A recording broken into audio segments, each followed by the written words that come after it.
Srikakulam rural మండలం సింగుపురంలో అసంపూర్తిగా నిర్మాణంలో ఉన్న నర్సింగ్ కాలేజీను త్వరలోనే నిర్మాణం పూర్తి చేస్తామని శ్రీకాకుళం ఎమ్మెల్యే గొండు శంకర్ అన్నారు. రూరల్ మండలంలోని సింగుపురం గ్రామంలో నిర్మాణంలో ఉన్న నర్సింగ్ కళాశాలను శనివారం ఎమ్మెల్యే పరిశీలించారు. గత ప్రభుత్వంలో బకాయిలు నిలిచిపోవటం వల్లే కాంట్రాక్టర్ పనులను సగంలో నిలుపుదల చేశారని చెప్పారన్నారు.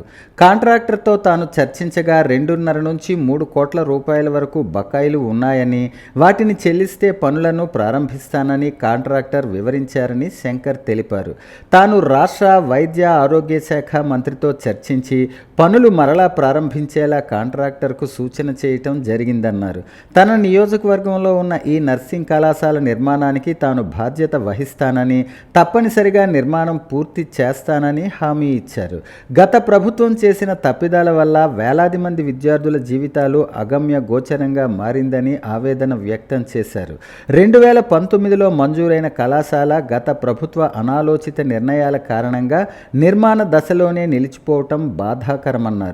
నియోజకవర్గంలో ఒక్క శాశ్వతమైన పథకం కూడా చేయలేకపోవడంతో ప్రస్తుతం ఆ పనుల భారం కూటమి ప్రభుత్వంపై పడుతోందని పేర్కొన్నారు. త్వరలోనే స్టేడియం నిర్మాణాన్ని కూడా పూర్తి చేసి ప్రజలకు అందిస్తామని వివరించారు.